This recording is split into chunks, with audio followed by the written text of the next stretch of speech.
It takes a positive man, one with a positive man, is someone who will lend a hand, spend some time. There's so many stories that, as you can imagine, 40 years, a lot of things happen. And I don't even know where to start to kind of give you a picture of what was going on during that period. But let me just tell you one little story.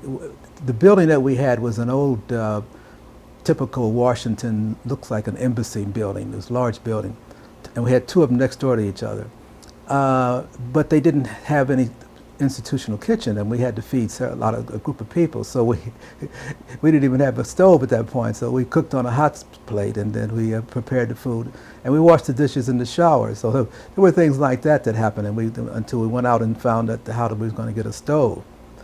When we decided we had to get some money, so we started to meet some people. We talked to a couple of foundations. We talked to the Meyer Foundation and Capert Foundation, and we were told that they liked what we were doing. It was a new concept to Washington. Washington had never seen anything like this or heard anything like this in terms of how we used the clients as part of their rehab and working in the environment. It was revolutionary in its thinking and idea, and what it did for the people themselves, but what it made them feel. They felt they had ownership in what they were doing, and they were more than happy to do it. And of course, the learning situations that came out of it. And we were always learning. We had seminars every day where we would discuss everything from, Nietzsche to Thoreau, and everything in between, and to get people to start thinking about some things and thinking about their lives and what they were going to do. So it was always a lot of fun. It was a lot of fun in everything that we did. We used to have a morning meeting every morning where we would get up and sing and dance and get the day started. We needed a philosophy. We didn't actually have a philosophy at that point. My wife, Connie Gray Clark, Constant, at that time had an idea of putting some people in a room, because we had some pretty good young people who could think, and telling them that we wanted them to come up with a philosophy. So we came up with we got a book on Emerson's essays. We got the Holy Bible. We got a couple of other books like that, and we gave it to them. And we gave them suggested things to read, and we put them in a room. And we said, when you come out of there, we want you to have the rap philosophy. And that's what they did. They stayed in the room for, I don't remember how long, but for quite a while.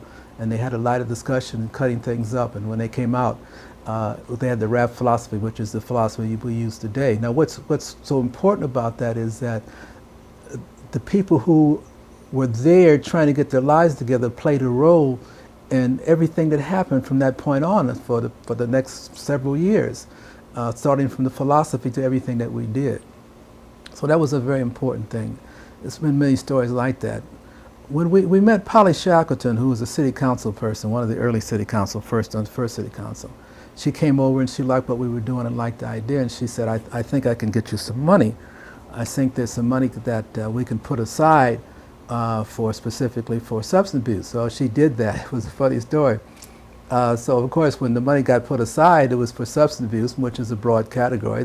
That meant, so as far as we were concerned, we were going to get all that money. So we wrote a proposal, and we submitted it and it to the city administrator, who laughed at us and said, "You think you're going to get this money? Then you're out of your mind." That was our first meeting with the D.C. government and the politics of the D.C. government. So basically, we ended up having, I think it was about, I don't remember the amount of money, but I think we got about $50,000, which was enough to get us started. We knew that once we took this money, that nothing was going to ever be the same again. But we needed the money to do some of the things that we had to do to continue to develop and to grow. So that was a decision that we made, that we were very clear what it meant in terms of once you take that kind of money, there's certain things that it's expected and you have to deliver on, which we know we could do, but we were still learning. The staff that we had were people that I had known from both New York and Synanon that I had called and asked them to join me, and you know, asked you to call somebody up and say, hey, we got a building in Washington D.C. and here's what we're doing. I can't offer you any money, but I can give you a place to live. So come on and help me. Come on, John. And they did. We put together a pretty good staff that stayed with us for quite a while. So it was quite a learning experience.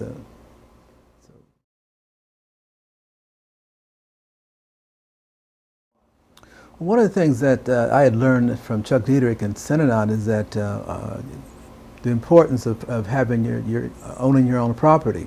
So one of the first things we did, when Ron Grenier was pretty good at that, was to start to put something together to purchase our own building, and we did that rather quickly. And people begin to wonder how we were able to do some of the things we did. It was just that there were some certain things that we understood about substance abuse, about treatment, and about what you had to do to pull a group of people together and keep them together in terms of organizing and doing some things. So we were able to do things like that very quickly. Once we got the building and we got possession of the building, then that made a big difference in terms of cash flow. I remember that we would talk to people about donating buildings and donating property, and people were more than willing to do that. We put the first Parents and Friends at RAP together, which was a group of people, some of them who had children who had gotten involved with substance abuse, some of them were business people, or people that were willing to try to help us to put this together. And it kind of went from there. It's interesting how we got our first large building. We had met, we would what we used to call speaking engagement. They had different, the Rotary clubs, things like that, and we would go out and speak to them. And with the residents, the clients would go themselves, and they would talk about their own drug addiction, and people would sometimes say, well, what can we do? And we'd always say, well, we need clothing, we need food, you know, we need a building. So there was a guy at a real estate developer at one of the speaking engagements that we did, and he said, well, we told him that two buildings that we had had outgrown them and we had to get a larger building. He said, well, I have a building on Willard Street. I have a 30-unit apartment building. I said, oh, wow, 30-unit apartment building. That's unbelievable. And maybe you guys can do something with it, because I've had to board it up. The building had gotten to the point where it cost him more to operate the building than, of course, than he could make off of the building, because the neighborhood was such that people couldn't pay the kind of rent that he would have to make his mortgage.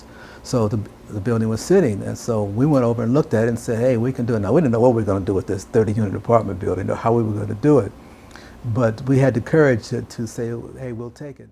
So we worked out a deal for $1 a year for 15 years, and we got the building.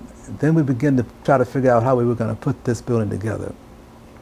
We went to the union, we went to the different building construction sites, and we got some 2x4s over here, and we got some copper over here, and we got some plumbing supplies over here, and we got some of our people who knew a little bit about it, and we started to renovate this building. It was unbelievable. People thought we were crazy. Then we went to see some guys who had cut marble for beautiful marble, and we told them what we were doing. They said, well, let us do your foyer. So we had this beautiful, fantastic marble, some of the finest marble you've ever seen, foyer, when you come in the doors of this building. That wasn't quite the same once you got beyond the other doors, but we made do, and we made do with whatever we needed. So we had a little saying that you use what you got to get what you need, and that's what we did. And we built the building, and some fantastic things happened in that building.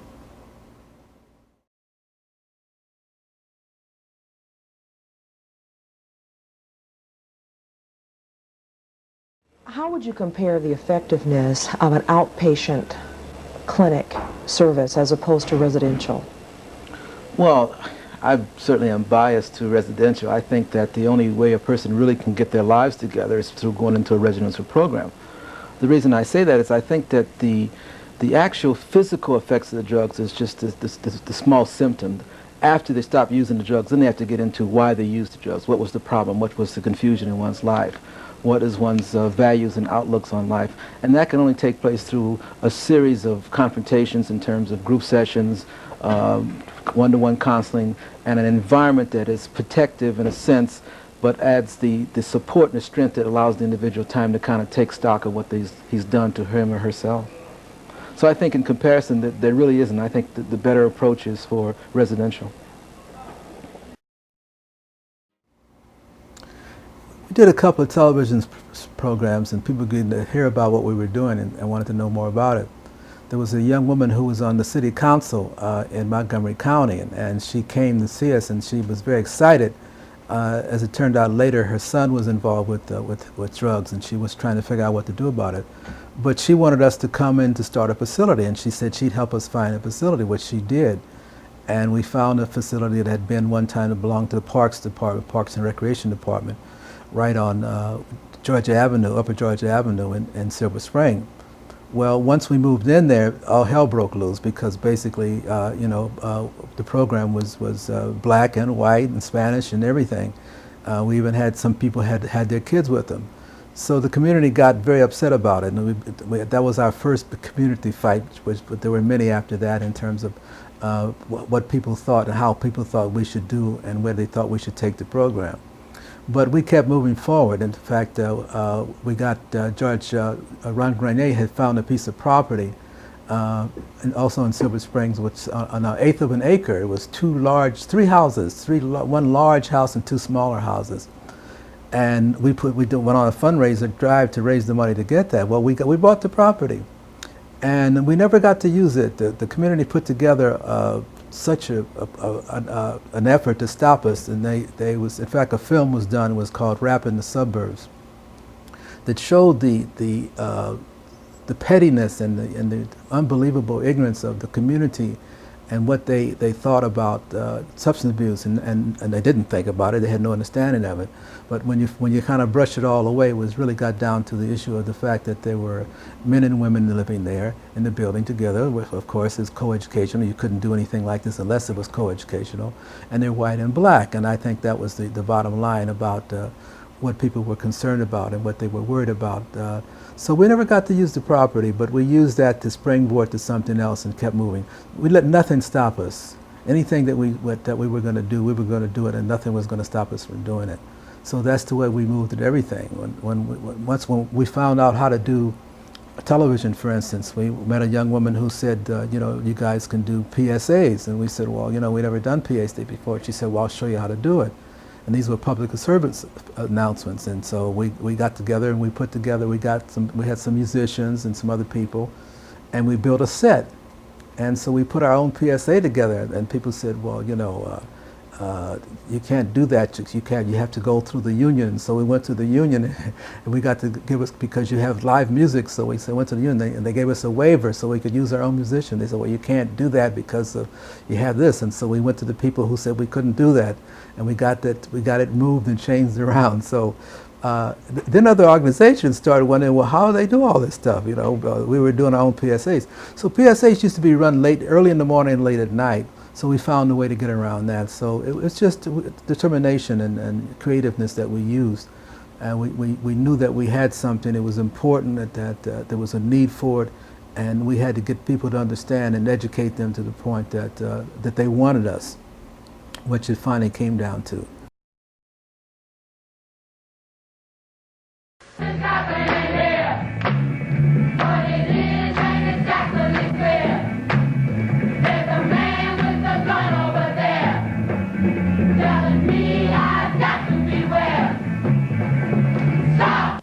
It's time to stop and talk about survival. Survival of the neglected who are trapped in a web of chemical suicide and are seeking a way to build a better life. I'm Darryl Sabbs, Field Director of RAP Incorporated. It's time for us to stop and talk about the survival of all who have found help and who seek help through the doors of RAP Incorporated. If these doors are forced to close, survival will become an increasingly difficult struggle. RAP needs money to continue its programs. Without sufficient funds, we will have to discontinue. Help RAP help. Send your contributions to RAP Incorporated, 1904.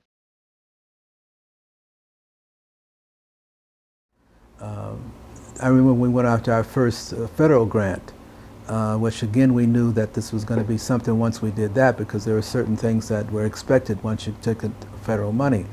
And it did change a lot of things in terms of reporting, documentation, and the professionalism that was expected, that we moved toward anyway and we wanted to have. and we wanted to train our staff, so we got into some other things like that. One of the things that we did was to look at relationships to substance abuse. Substance abuse had other relationships in terms of conditions that people lived in. So we saw that political, social, and economically there were a lot of connections between people who got involved with substance abuse. So you had to be able to deal on all fronts. For instance, that basically if you took a person in, then the person basically might have children, or if she's a female somewhere, that we had to be able to find out a way to get them the support that they needed, either by bringing it in the program or getting her some kind of support through the city government that would allow her to feel comfortable while she was in treatment, to have her treat kids there. So what we found out was the best thing for us to do is to let women bring their children with them. Well, that became very difficult. How do you do that in a building? Because there's certain regulations. But so we took the whole top floor basically, and we made it into a situation specifically for women and their children. And so we had several women that brought their children in with them, and it made all the difference. Now this came out of the fact that we noticed that women weren't coming. They weren't coming because usually they had small children and they had no place to be able to have their kids being taken care of, unless they were fortunate enough to have a grandmother or an aunt or sister or some other relative who was willing to take the kids while they were in treatment. And in those days, treatment wasn't any particular length of time. It was certainly wasn't 28 days or 30 days, 60 days, 90 days. It usually was about a year. It took about a year for a person to begin to understand that what they needed to do to change their life around. So then we saw that basically there were some mental health issues we had to be able to respond to. There were health issues, and then there were diet issues, and we began to look at the diet and its relationship to what people were taking in their body, and we would design a program around that. So basically, we became really a mental health center that responded to many different issues. Housing, that was something we had to deal with. Employment, so we had to deal with that. Education, we had to deal with that. Social services of different sorts, we had to learn how and figure out how to deal with all these things because people came in with all those problems. And over the time, of course, eventually it led into, in terms of HIV/AIDS, and we didn't know anything about HIV/AIDS in terms, certainly not how to deal with it. So there was a woman that came to us who worked for the district government who was kind of in charge of the whole issue around AIDS. This would have been around somewhere around the mid-'80s. Now we had a couple of people that had died mysteriously that we didn't know exactly what it was, but we knew there was something, and we had not quite made the connection. And she asked us would we be willing to set up a residential program for AIDS, and we said, well, we don't know anything about AIDS. She said, well, we'll teach you and show you everything there is you need to know about AIDS, but you already have the structure in terms of the residential structure, so if we could bring the two together, we think we could make a difference. And that's how we became involved with HIV/AIDS. And so we had the first HIV/AIDS house in the city that was residential, and we had a little house on Military Road and over in Northwest. And I must tell you that was the learning was very quickly, and a lot of things happened. And in those days, people were dying just every day. So as fast as someone would come in, we would look around, and they had to go, and certainly into a situation that was better able to take care of them because they were dying. So it was very difficult in those days to dealing with people who had the virus in those days, and then no one knew exactly what to do. So it was just some difficult times, but I think that we did some remarkable and just unbelievable things to work with that population and to try to assist them in at least living as long as they possibly could.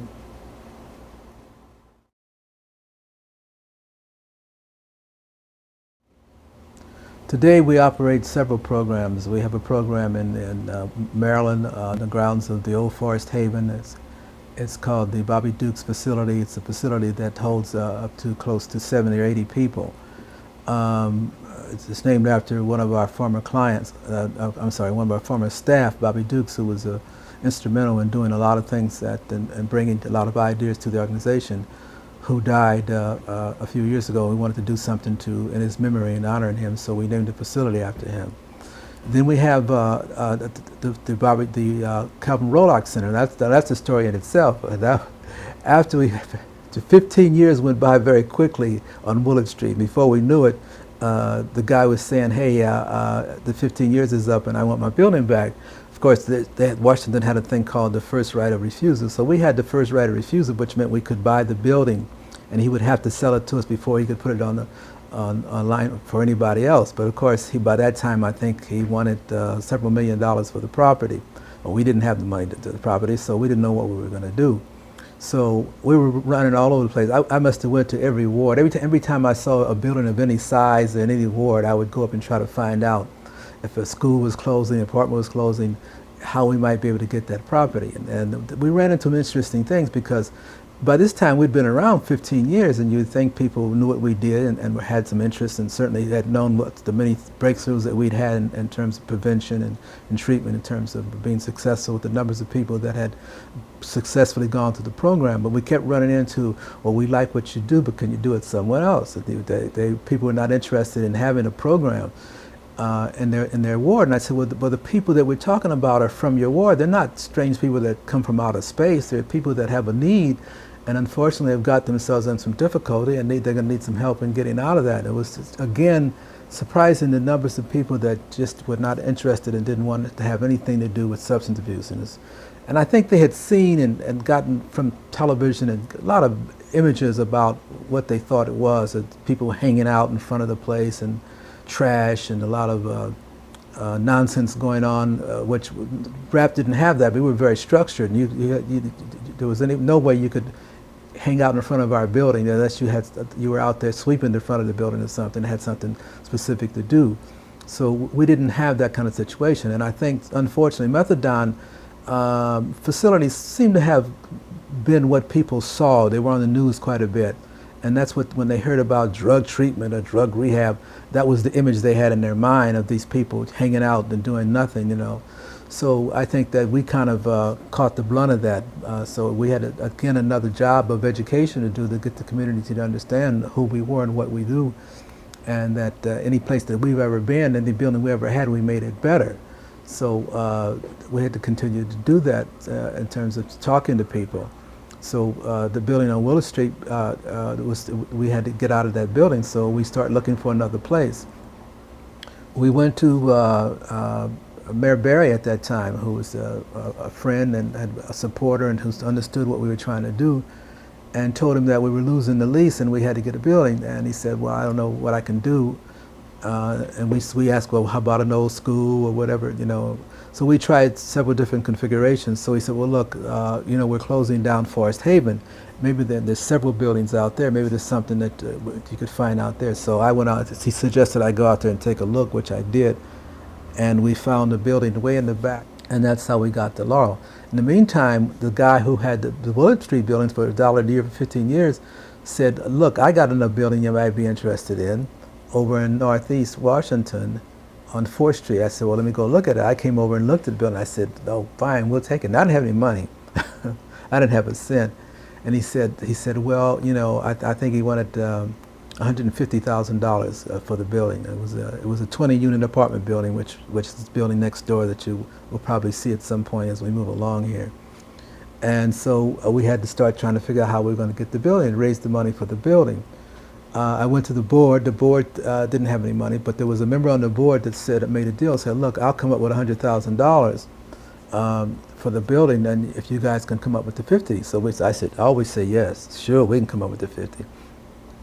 So we got the $100,000, and we purchased the building, and he had the first lease on the building, and we were able to raise the other $50,000, and that's how we got the building that later became the Calvin Rolark Center. We named it after Dr. Rolark, who was an activist and a very interesting man in terms of starting the United Black Fund, which became even a national fund after that. And he was very supportive of us. Some of the first funding we got came from him. And we went from there. So that's how we got that building. So. And then after we got here, because we had, once again, we knew about the importance of property, we picked up another piece of property, which is the building we're sitting in now, which we now named after Dr. Chancellor Williams, the great historian. who wrote this book, The Destruction of Black Civilization, who became a very close friend of Rap. We named the building after him. Then we got the building next door that we picked up. Then we got the building after that on the other side of that, 1961. So we had these collection of these of buildings here. So we start planning about what we might be able to do in terms of expanding.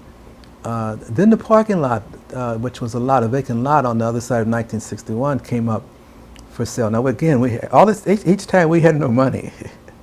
So we worked to figure out a deal with the parking lot. It turned out that the guy who owned the parking lot owns the cab company around the corner, a very nice man, who said he would work with us in trying to raise some money to get that building. So anyway, we got the lot. So then we had a parcel of land.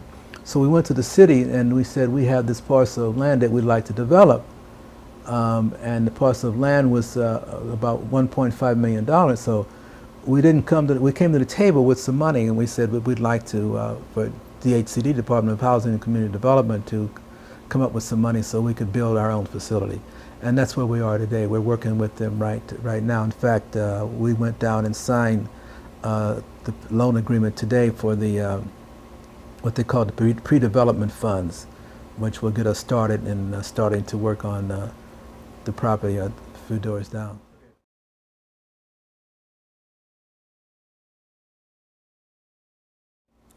And with this collection of property, I've always had a dream of having our own building. You know, all these buildings that you hear me talk about were buildings that we had to retrofit.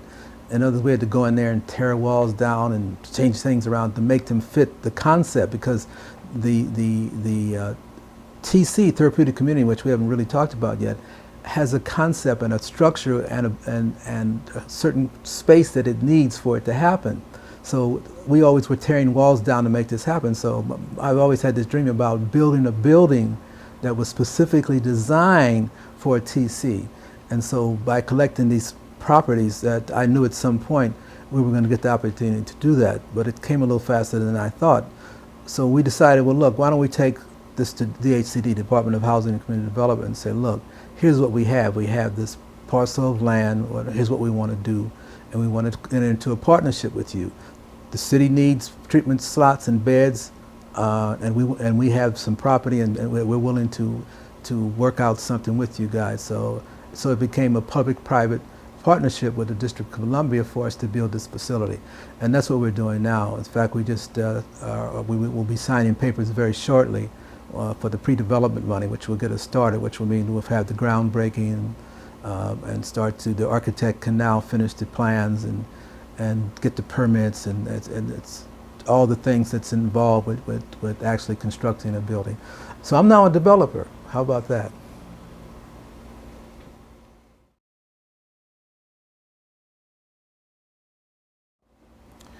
Fundraising became something that was ongoing, and we were always trying to find ways creative to raise money. We've been very blessed and very fortunate because we had gathered around us a group of people who became, as I said earlier, the parents and friends of rap, who basically supported what we were doing. And these people had a better sense of the importance and the need for programs for substance abuse.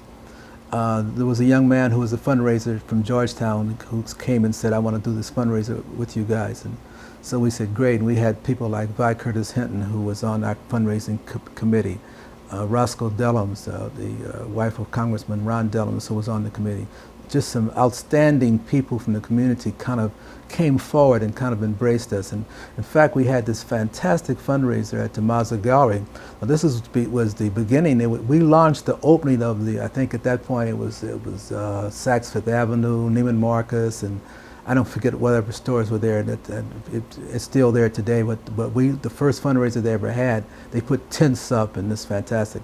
And it was one of the best fundraisers for community organizations that the city had seen, and we raised quite a bit of money, which we used once again for our everyday expense to continue to do what we were doing. So but we met a lot of people, and people became very interested. In fact, there's people today that still see me and say, I remember when you guys had that fantastic fundraiser at the Mazza Gallery.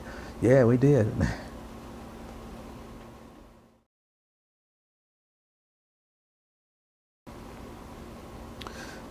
40 years is a long time, and you can imagine the lives of the people that we've touched, not only in terms of people that have come to us for direct services, but the fact that the families that we've assisted. You know, drug addiction is known to destroy families, and one family member gets involved with drugs, and it just becomes like almost like a plague. In fact, one time we used to call it the plague, the way it would sweep through the community and take so many people with it. We used to do things in terms of going to schools and speaking to young people. So there are people that know us, and you know, I've had people come up to me and say, "Oh, I remember you guys came to my school one time when I was in so-and-so school, and you spoke, and you know, and I learned about substance abuse at that point." So there's always a lot of people that have benefited and learned from rap. So in terms of 40 years, what we would like to happen is anybody that has had any dealings with rap or any experience with rap or had any loved ones that have been to rap or had come to rap to come forward and let people know that it's been 40 years, and what we need now is some people to help us to build this building. We have a fundraising going on. It's called Buy a Brick, and people can buy one single brick for a pledge of a certain amount of money.